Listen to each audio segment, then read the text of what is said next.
New video देखने के लिए चैनल को अभी सब्सक्राइब करें। धन्यवाद।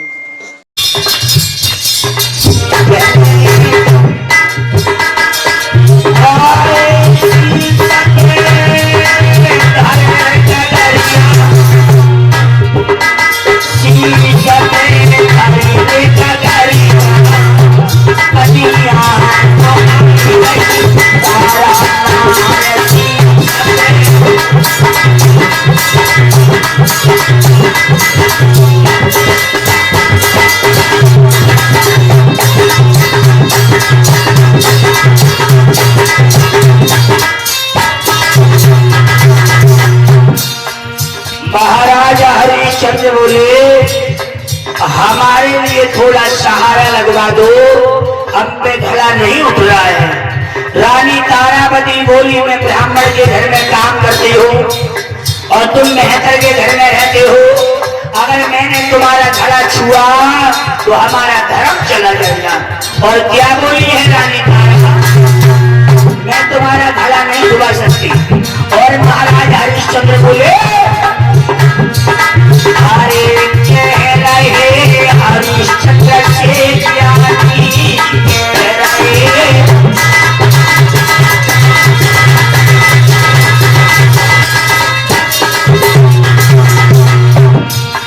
अरे घड़ा मुझे उठा तो नहीं रे रानी, घड़ा मुझे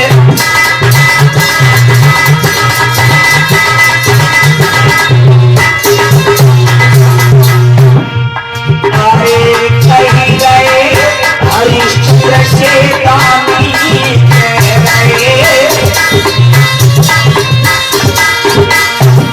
घड़ा मुझे उठा तो नहीं रे रानी, घड़ा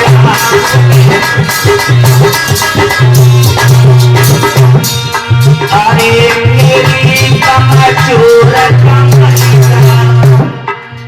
रानी तारा समझ गई, ये तो मेरे पिया है, इन्होंने इतने दिन से भोजन नहीं किया, सारा शरीर कांटा हो गया। अरे मेरी कमजोर पनिया को आई गई तारा,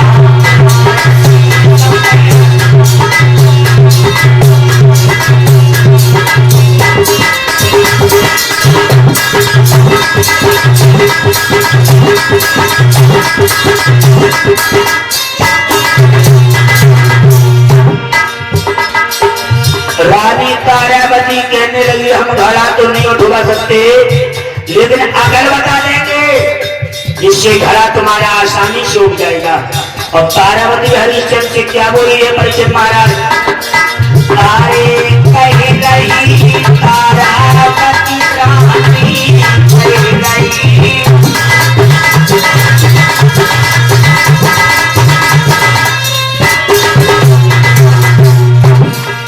अरे घड़ा चल अंदर लो स्वामी, घड़ा जवाब दिया, ये जो घड़ा है इसे जल के अंदर ले लो, और जल के अंदर लोगे तो इशारे से घड़ा उठ जाएगा। लेकिन हम अकल बता सकते हैं, हम घड़ा से हाथ नहीं लगाएंगे क्योंकि हमारा धर्म चला जाएगा। और अरे कहीं गई तारावती रानी कह रही,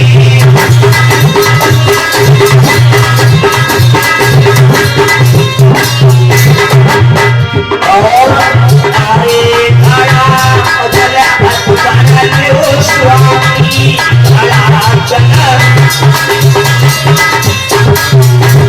और बेटा मानो तारावती क्या बोली, अरे सहज उठ जाएगी कगरिया, सहज उठ जाएगी कगरिया, कलियां उठाई गई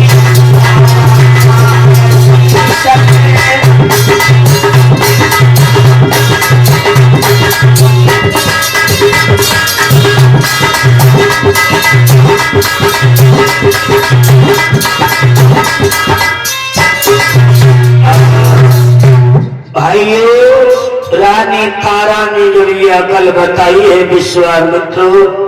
इधर सोच रहे हैं कब मेरा मौका लगे और कब मैं इनके धर्म को नष्ट करूं। इधर राजा हरिश्चंद्र ने भाइयों उस घड़ा को जल के अंदर प्रवेश किया। जैसे ही आज घड़ा को उठाने का प्रयास किया, घड़ा जो है सीने तक आ गया और भाइयों आज हरिश्चंद्र का पैर फिसल गया क्योंकि कमजोरी हालत, लेकिन घड़ा वो सिर तक पहुंच नहीं पाया। घड़ा टूट करके बिखर गया।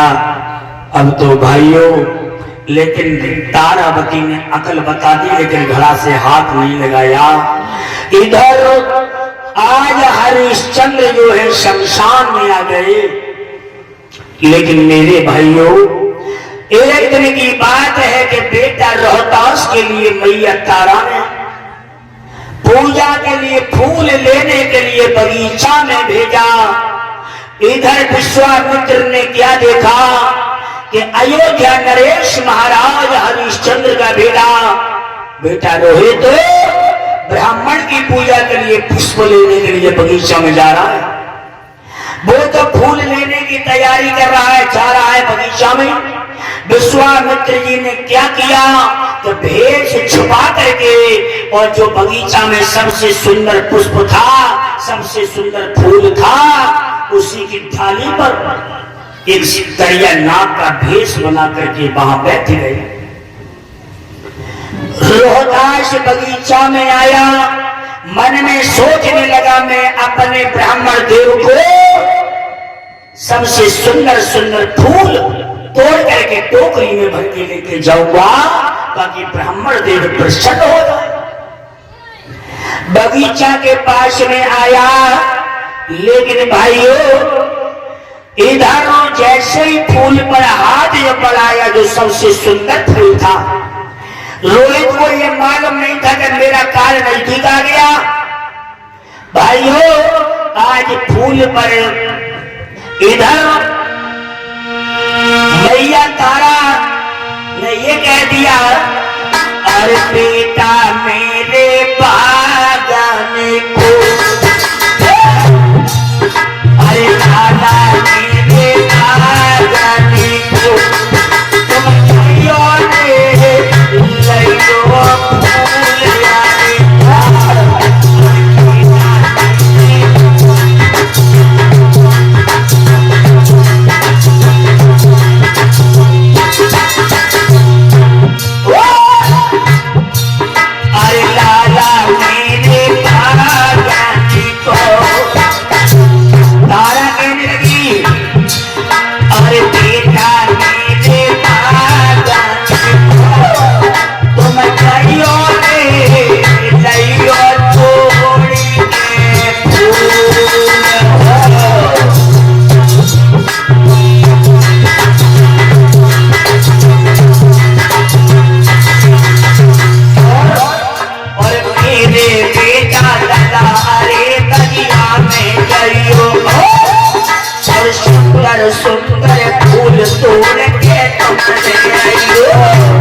ने जैसे बगीचा में आ गया है, जिस फूल पर हाथ बढ़ाया, इधर विश्वामित्र जी जो सांप का भेष बना करके बैठे हुए थे, बेटा की चंगा में डस लिया।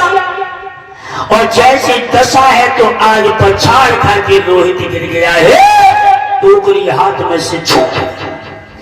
ये विश्वामित्र जी सांप का भेष बना करके रोहित को डस लिया। उन्हीं विश्वामित्र जी ने अपना रूप बदल लिया और महात्मा बन गए। आवाज लगाने लगे गलियों में। देखिए, उन्होंने ही तो यानी सांप का भेष रख करके रोहित को काटा, तो वही आवाज लगाने लगे। ऐसा कौन मैया का लाल है जो बगीचा में पुष्प लेने गया, उसे नाग ने काट लिया है, बेहोश पड़ा हुआ है। लेकिन मैया तारा ने ये बात सुनी। मैया तारा कहने लगी, मैंने ही अपने बेटा को बगीचा में भेजा है, कहीं ऐसा तो नहीं मेरे बेटा को तो नहीं काट लिया। मैया तारा आज जैसे ही घर से भागी तो बगीचा के पास में आई है, तो बेटा रोहतास जो है यानी फैला हुआ पड़ा है, मुंह से झाग निकल रहे हैं, आंखें पथरा गई। मैया तारा ने बेटा रोहित को देखा, कहने लगी, मेरे लाल तुम कहाँ चले गए हो बेटा? मुझे मालूम नहीं था कि तुम्हारे साथ में ऐसा हो जाएगा। कहाँ हम अयोध्या के राजा रहे, कहाँ हम अयोध्या की रानी रही, तुम राजकुमार रहे। लेकिन हे परमात्मा, ये कैसी परीक्षा है? परमात्मा अपने भक्तों की परीक्षा लेता है। भाइयों बहनों, उसी समय मैया तारा कहने लगी है, लाला कहने लगी है मैया तारा, जवाब दिया कि पागल बिलखी नहीं, अरे तारा रोई नहीं, और लेके लाश लला बेटा की मैया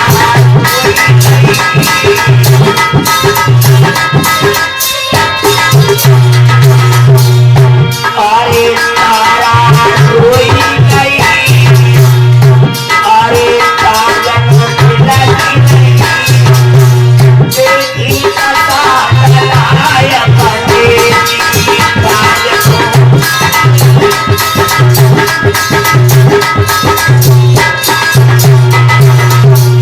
और मैया तारा कहने लगी है, ओ बेटा कोई बोल सुनाई दे,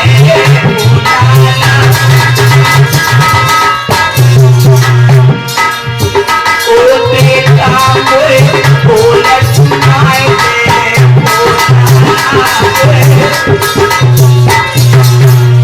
और भैया तारा कहने लगी, मेरा इकलौता बेटा था, मुझे मालूम नहीं था कि आज मेरा बेटा दुनिया से चला जाएगा। अरे कहाँ फल लगी गो कोई बताएंगे, कहाँ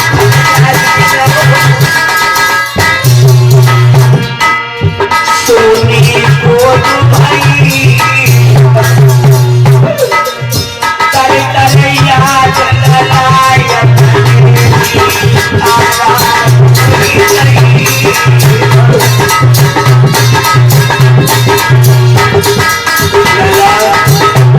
मैया तारा की रोने लगी, बेटा कहाँ चले गए मेरे लाल? तुम्हारे बिना बेटा दुनिया में कोई मेरा नहीं है। मेरे पति मैत्री के घर पानी भरने लगे, धर्म के लिए मैंने पति के गले पे हाथ को नहीं लगवाया। परमात्मा ये कैसी परीक्षा ले रहा है, समझ में नहीं है।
अब मन ये करता है कि मैं भी मर जाऊं, कोई नहीं दिखाई देता।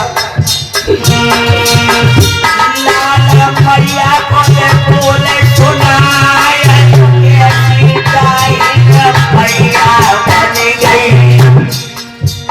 मैं बड़ी दाई हूँ, मैंने तो फूल लेने के लिए भेज दो जला है। मैया कोई नहीं रे हो जगह हो लगी गए बेटा से बेटा जीवन में अयोध्या को मेरो राज चलो विधाता। अरे कामी बारों में करके धर जाए पंडित के घर तो करो बने गए। लेकिन मैया तारा कहने लगे बेटा जी बोल सुनाए तेरे बिन मैं कैसे रहूंगी।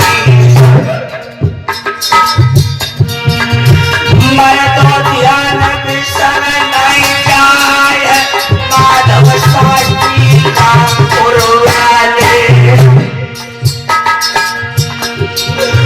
बाजा पे अड़े गए बहलाए आँख नया भरे माधव के कहने लगी है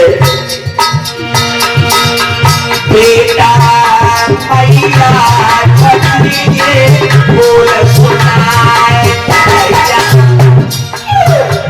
तारा पति के बोल सुनाए दादा।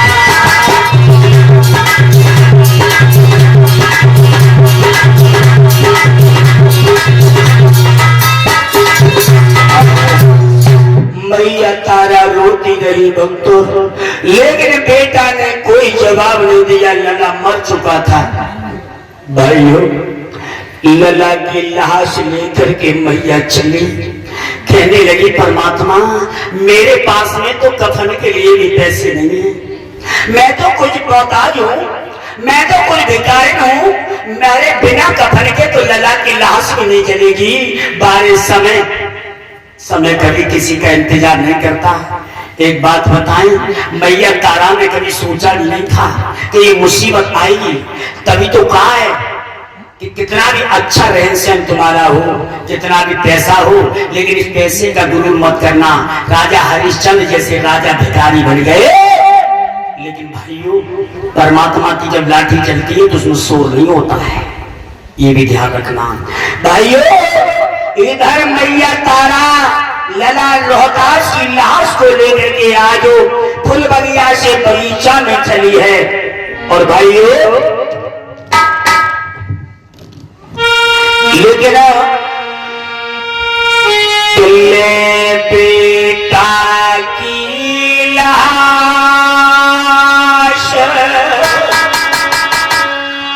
अरे क्या मैया आज मर घट में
कोई बात नहीं, जहाँ रोने की बात होती है वो रोता ही है, जिससे दुख होता है ना।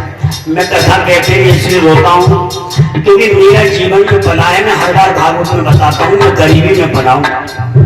जब मैं छोटा था तो मेरे घर पे इतना भी नहीं था कि एक टाइम की रोटी सुकून से बन जाए।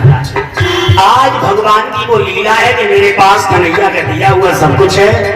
और देखिए जो गरीबी हालात में पलता है तो वो भूलता नहीं अपने दिन, लेकिन याद रखना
बेटा रोहित की लाश को शमशान में रख लिया।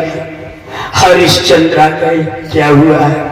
जवाब दिया तुम्हारा बेटा दुनिया से चला गया। हरिश्चंद्र बोले मेरा बेटा ये कहाँ है? अरे तुम मेरी रानी नहीं हो सकती। तुम सोचो कि मैं तुम्हें पति पत्नी का प्रेम दूं? तुम्हारा हमारा पति पत्नी का प्रेम तो जब ही खत्म हो गया जब हम तुम काशी में बिके थे। अगर तुम मुझे पति मानती तो तुमने मेरा घड़ा नहीं दबाया था। तुमने ये कहा था कि तुम मेहतर के यहाँ रहती हो और मैं ब्राह्मण के यहाँ रहती हूँ, मेरा धर्म चला जाएगा। लेकिन जब तक मैं तुम्हारे बेटे की लाश नहीं जलाऊंगा, जब तक मुझे कफन नहीं मिल जाएगा, मेरे मालिक का आदेश है कि बिना करके किसी की लाश मत जलाना। मैया तारा कहने लगी सुनो पिया, मेरे पास में कौड़ी ना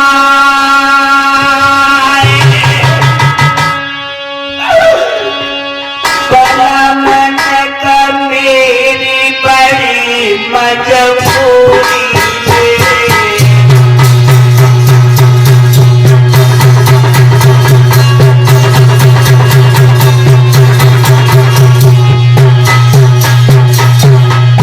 मेरे पास में कोई कौड़ी नहीं। मेरे लाला की चलाए जो लाश का मेरे पास में है मजबूरी।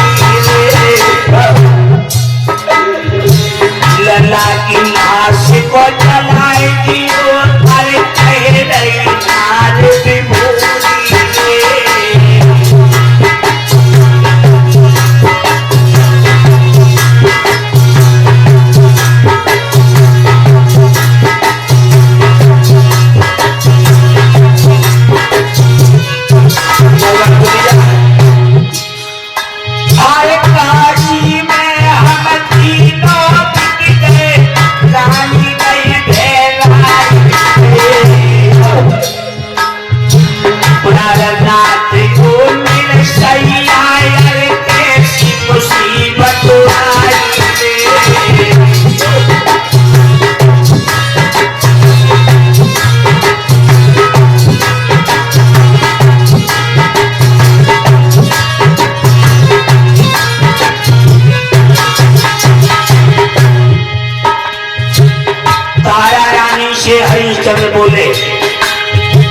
पहले मेरा धर्म चला जाएगा।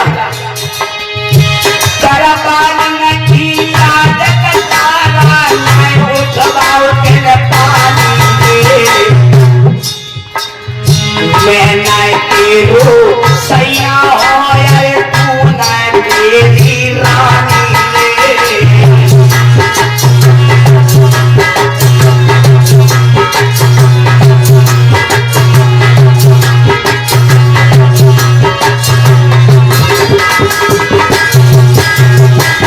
हरिश्चंद्र कहने लगे, ना मैं तुम्हारा इस समय सैया हूँ, ना तुम हमारी रानी हो।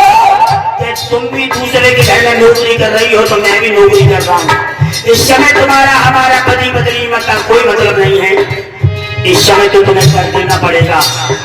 तारावती कहने लगी, क्या करूँ समझ में नहीं आ रहा है। मैया तारा ने विचार किया। मैया तारा ने भैया आदि साड़ी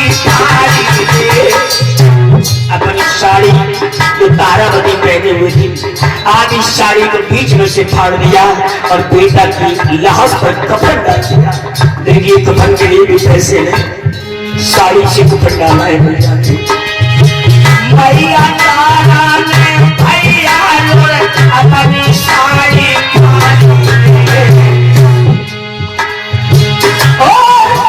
और बेटा बेटा को कफन लगा तुम सुनी हो कथाया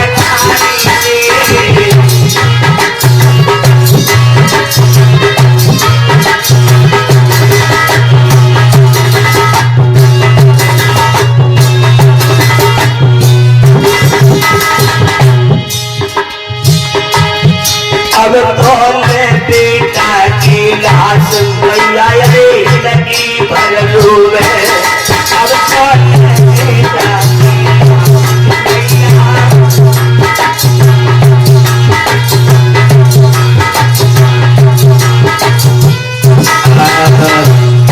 भाइयों बहनों आदि साड़ी फाड़ करके मैया तारावती ने कफन के रूप में डाल दी। जवाब दिया, अब मेरे बेटा की लाश को खराब मत करो। मेरा बेटा दुनिया से चला गया, मेरे पास और कुछ नहीं है, केवल यही मेरे पास में बचा था, एक कौड़ी भी मेरे पास नहीं। अरे समय भाइयों महाराज हरिश्चंद्र ने बेटा रोहित की लाश को चिता में रख दिया। चिता में रख दिया और जिस मैया के सामने अगर बेटा चिता में रखा जाए उस मैया के हृदय पूछो, मैया के दिल से पूछो कि माँ को औलाद की कितनी आग होती है। लेकिन ध्यान रखना मैया की हिलकियां भर गई और मैया लाश पे पछाड़ खाने लगे। बेटा अरे बेटा तुम कहाँ को जाएंगे।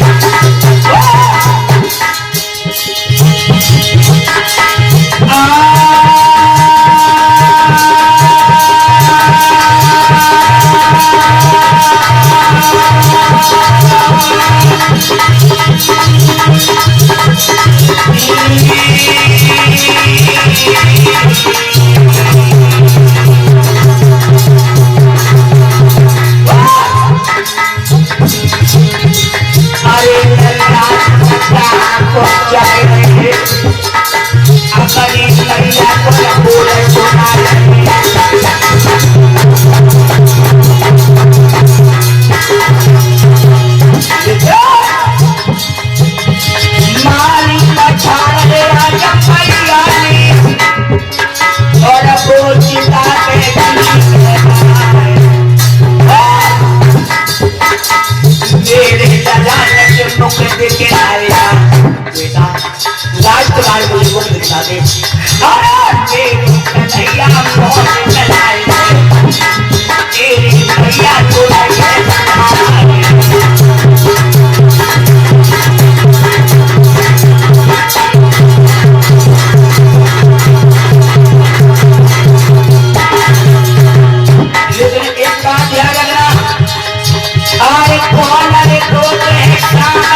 पे भैया नहीं होते। 30 कलोनों पे बहन को भैया की याद आती है। आज मेरा भैया होता तो मैं भी जाती। भैया भैया बोले शाम सवेरे, आज पहला तो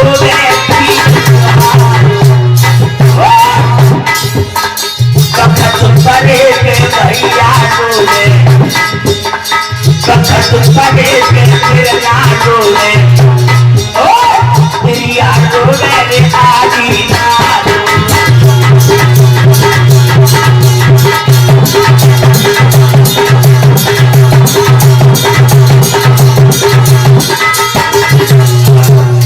भाइयों बहनों, इधर जैसे चिता में बेटा रोहित को चुन दिया है, विश्वामित्र कहने लगे अब परीक्षा बहुत हो गई।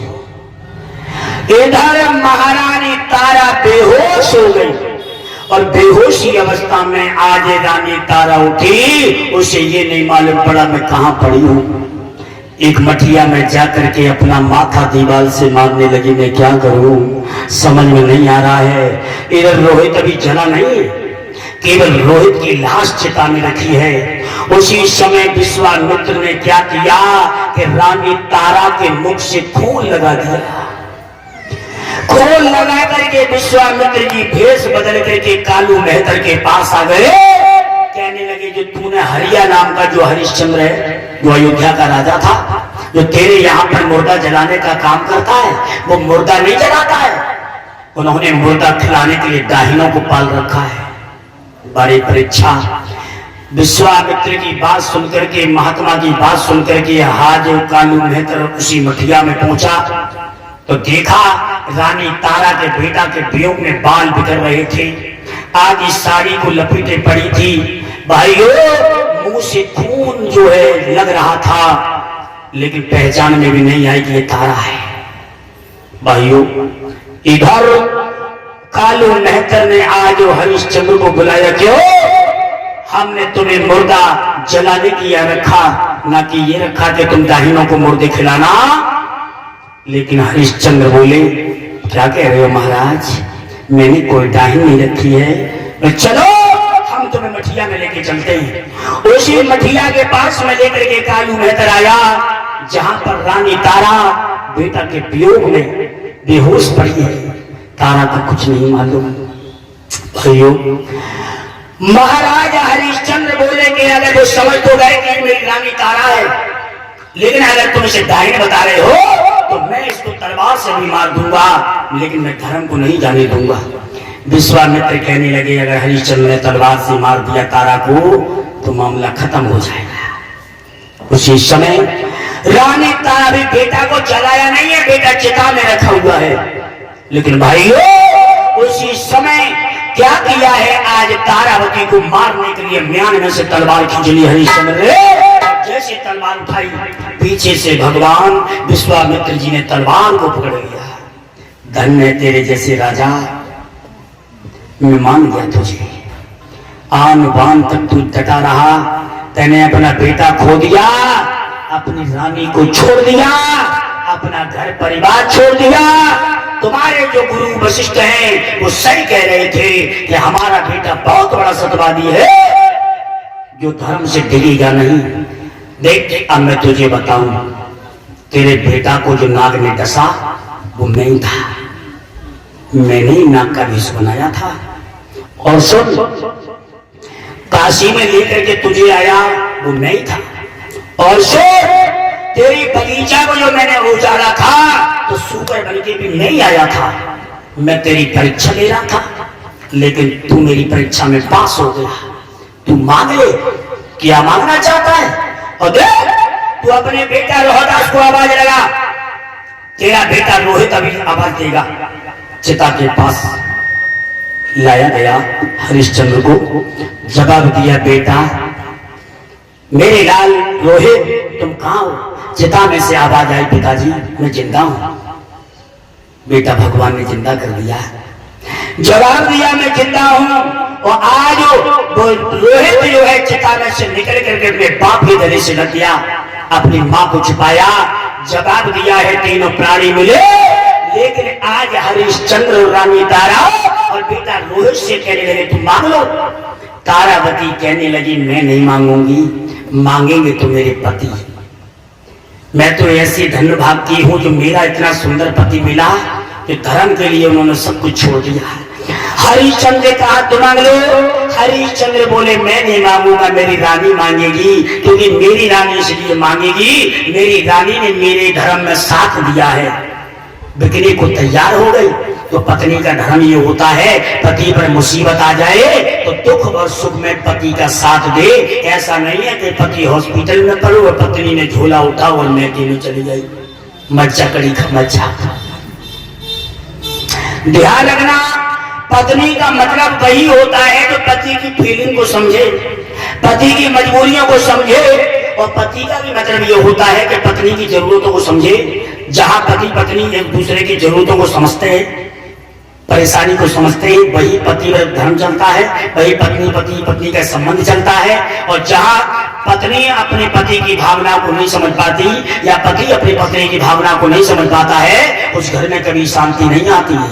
उस घर में पत्नी रोती रहती है और पति भी रोता रहता है। कितना भी कमा लेना, कितना भी कुछ कर लेना, लेकिन रुपया नहीं जुड़ेगा घर में।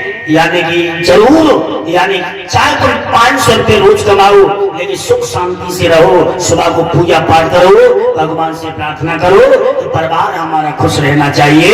कि 500 रुपये की दहाड़ी में तुम्हारी उन्नति हो सकती है, ये हम वादा करते हैं।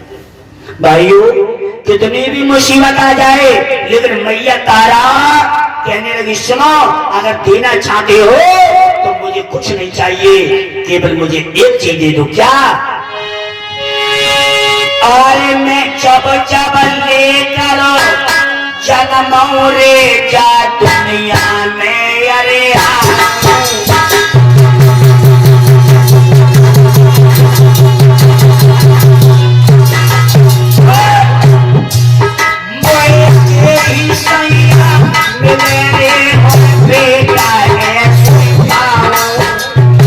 जब जब मैं आऊं मुझे यही पति मिले, ऐसा ही बेटा मिले। महाराज के मन में खुशी भरे भगवान, उसी समय आए तारावती को चेहरा दो पर। हम तुम्हें वरदान दे रहे और सुनो, अयोध्या को आज सौंप जाएगा।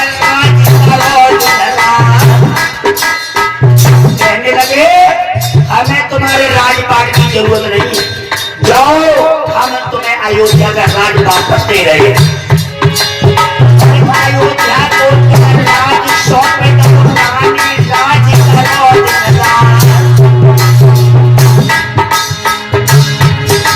और लगी बन के रानी बोली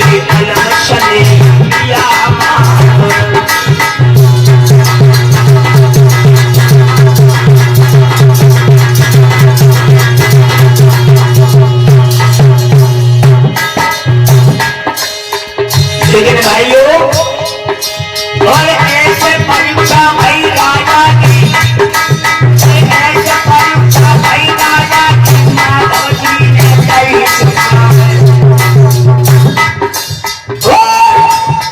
5 बजे को आए घड़ी में मार की तैयारी करो देना।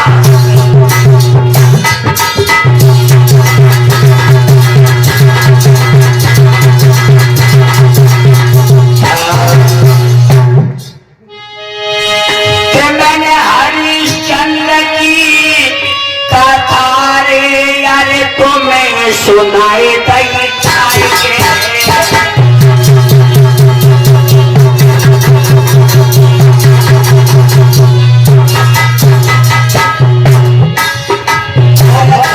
तो भैया के पूरे 4:45 बजाएंगे। महाराज कहीं में सब लीला भरपूर और सबई नमस्ते लेना तेरी करना बाप। महाराज में तुम्हारे चरणों का दास, ले छोड़ तो चुका हजारा है जो से पास आए कसम पूरा कलम में खाई और अनुरुद्ध चाहे गुरु हमारे नए तुम्हें बचनाई अनुरुद्ध चाहे गुरु हमारे नए तुम्हें बचनाई प्रेम में भयो में दीवाना रे प्रेम में भयो रे दीवाना अरे पोस्ट में लिखल सोल पड़त है श्रीफली में थाना अरे भक्त मत जइयो हमको भूल भक्त मत जइयो हमको भूल जहाँ कॉलेज में तारी पढ़ाई इंटर कॉलेज स्कूल भक्त मत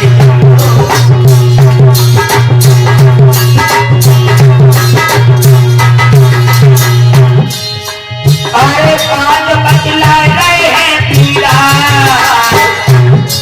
और ग्राम हजारा तेरे भैया राम मोबाइल नंबर बदला के मोबाइल नंबर बदला के और 97 लगाते अरे मोबाइल नंबर बदला के और 27 बदला के हमारी राधे राधे राधे हमारी राधे राधे नाम वो सुंदर झांकी होगी कथा में सरेआना हमारे राधे राधे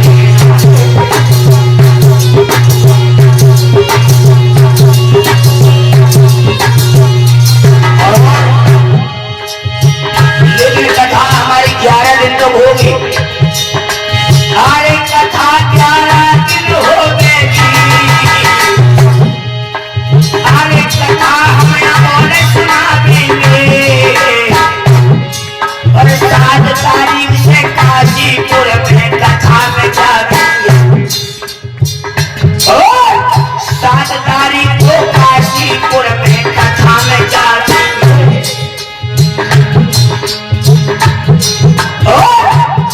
करिया नागिन बन के कस गई प्यारे तेरी बांसुरी करिया नागिन बन के कस गई प्यारे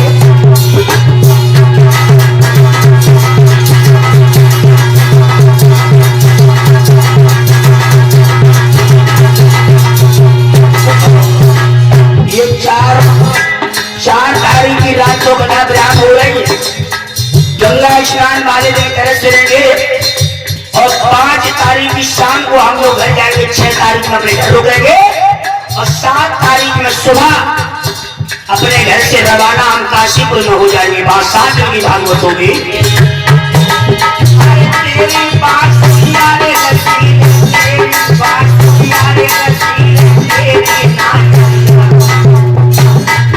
मुझे भूल जा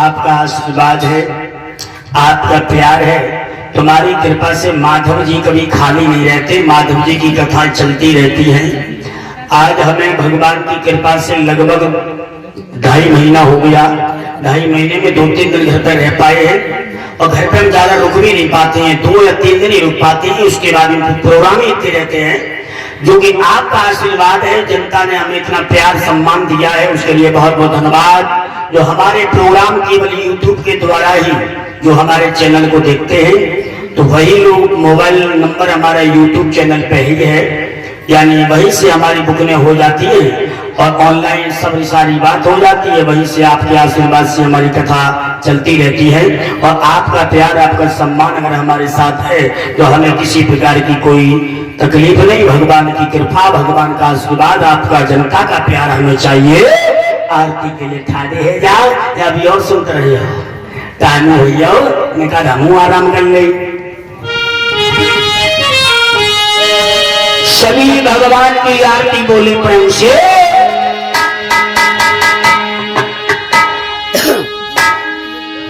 और ये दान आया है, ये 80 10 रुपए सुनील राघव, 10 रुपए राजू, 80 10 रुपए शिवांशु, ये 20 रुपया निशा रानी, 20 रुपए गुप्तदान, 20 रुपए दीपक डॉक्टर, ये 50 रुपया सभी ने दान दिया है। भगवान मुरली मनोहर कन्हैया इनकी मनोकामना पूरी करें। जय जयकार हो।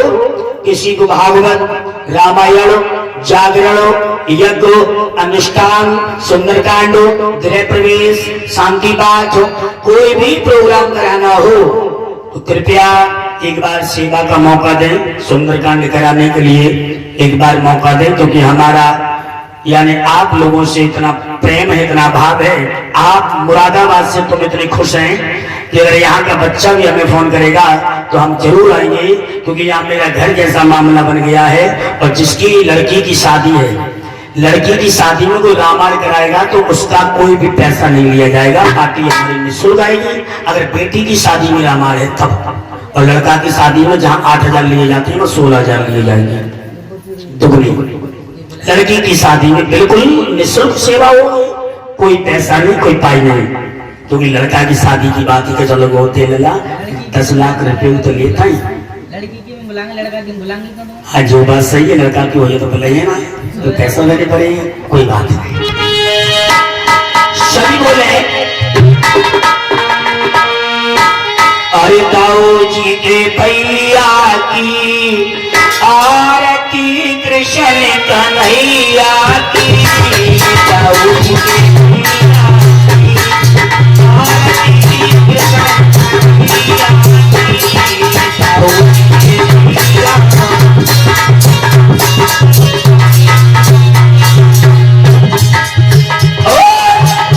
अरे मथुरा में प्रभु जन्म लियो है,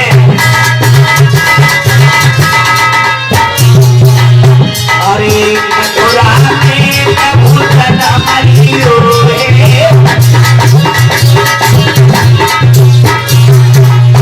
अरे गोकुला मेरे पहुंचाए दियो है,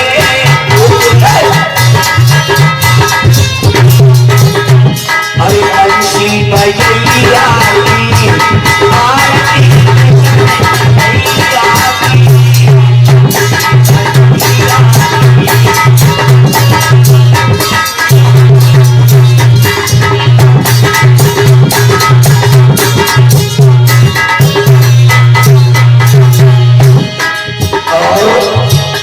अरे गोविंद के समय नाश बचाया,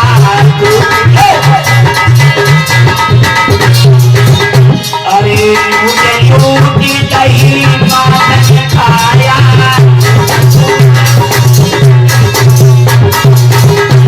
अरे राशि रचैया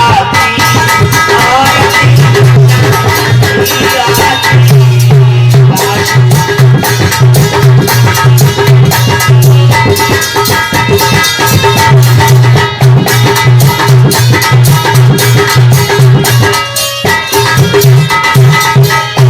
अरे ताऊ जी के भैया की आरती,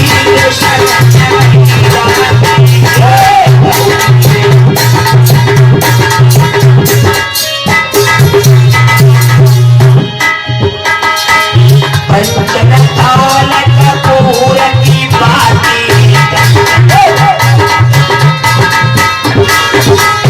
अरे आरती करे मुरादाबाद की वासी,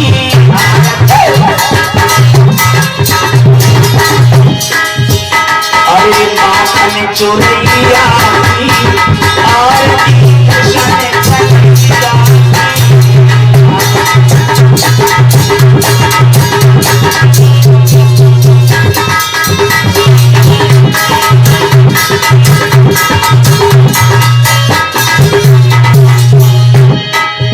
और तालियां बजा के सभी बोले ताली की आज, और मेरी प्रीतियों को मारिया सारे बुला लो, बुला लो, बुला लो, बुला लो मोए बंदा,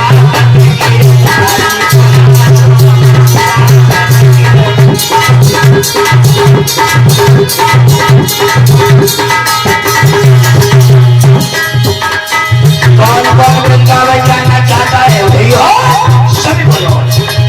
मेरी बेटी कुमारिया सारी बुला लो बुला लो बुला लो बुला लो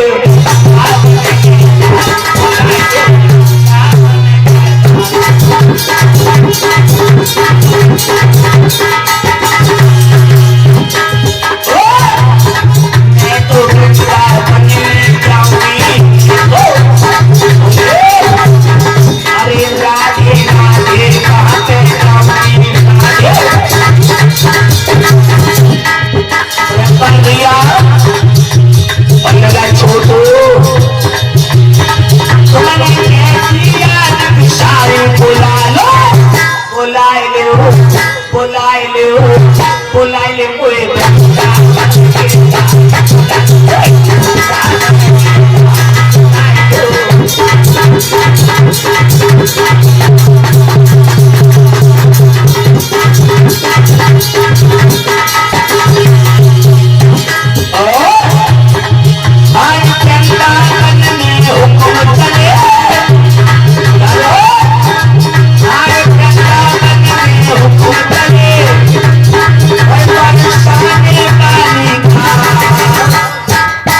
मेरा श्याम दीवाना है श्री राधे रानी का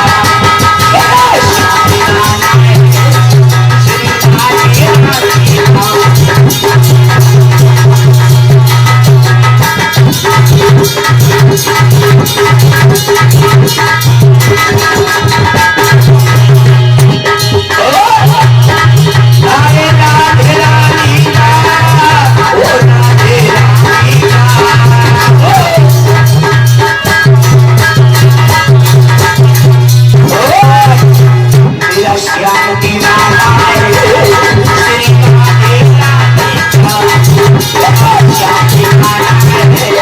श्री राधे रानी